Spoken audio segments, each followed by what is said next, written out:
and I did a category where I was able to write my own pieces. So this piece that I am performing for you guys today is about mental health awareness using my own personal experiences to explain it. So.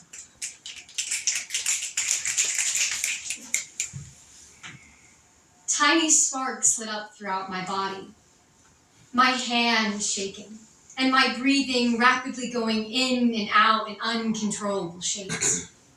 The words wouldn't stop spiraling around in my head, a poisonous storm of self-hate.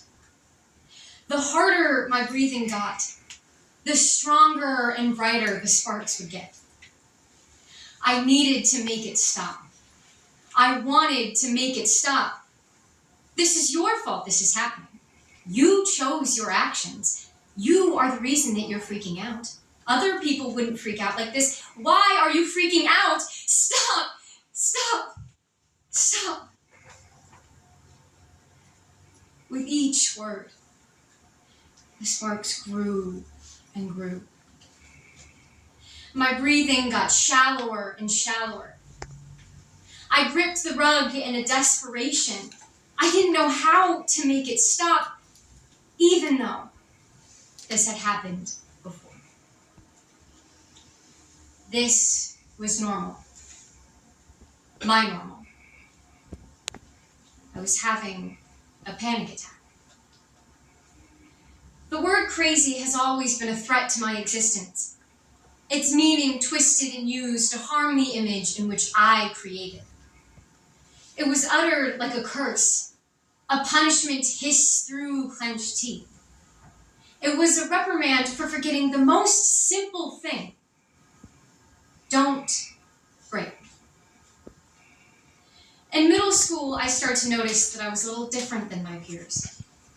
My reaction to things seemed too far from everyone else's. The idea of trying something new or speaking in front of crowds made my stomach knot in pain and nausea spark through my body. But every middle school kid deals with this in some sort of capacity.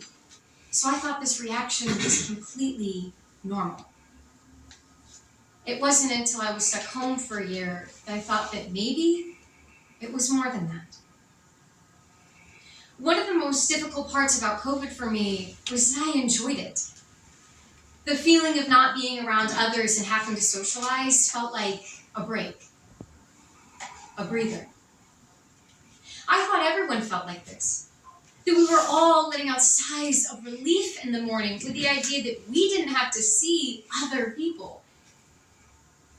It wasn't until I started to go to school again that I realized this wasn't the case. Most kids weren't fighting their parents over the mere idea of leaving the house, clutching their stomachs because the very notion made them physically sick. For them, the pain in their stomachs wasn't a normal occurrence. They didn't sit in a cold doctor's office holding their mom's hand as they got berated with questions about why they're different. They were not diagnosed with severe anxiety. The hardest part about mental health is dealing with the fact that it's real. You're told that what you're dealing with is normal in its own right, that tons of other people deal with what you do. But don't get it twisted.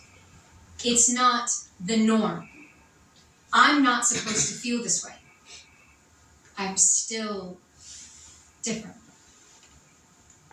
My instinct was to hide. If I'm not supposed to be like this, then I won't be. I'll pretend that my stomach isn't in knots, that my palms aren't sweaty, that my legs don't shake. I'll pretend that food seems appealing, that the mere idea of ingesting anything doesn't cause my empty stomach to send shocks of nausea throughout my body. I'll pretend that I'm normal. This routine of hiding and concealing how I feel turns into a problem. See, when you're constantly hiding, when you make other people believe that you're fine, you start to believe it yourself. In concept, this sounds great. If I force myself to believe that I'm truly normal, then all the problems I'm having should go away. Except that's not the case. Instead, I felt alienated from my own body. My emotions were at war like two Greek gods battling for dominance every time I had a strong emotion. There was the logical side of me, the side that refused to believe that people's perceptions of me were wrong. I'm fine. I'm overreacting. Other people wouldn't react like this. Why am I not acting normal? Then there was the other side of me, the side that was feeling all of these emotions, the side that didn't make sense. The act itself of freaking out is curated around emotions that don't fit into society's perception of normality. It is not logical. So when you believe that you're fine, when you berate yourself for not fitting other people's perceptions, you further pull yourself away from society. The problem with mental health is that it not only alienates you from yourself, but from others. As the famous female philosopher Bell Hooks once said, whether we learn how to love ourselves and others will depend on the presence of a loving environment. Self-love cannot flourish in isolation. If we want to make a change, it starts with the kind of environment we produce. With the stigma around mental health and the lack of understanding, we isolate those that are struggling. We create a distance rooted in the fear of uncomfortability.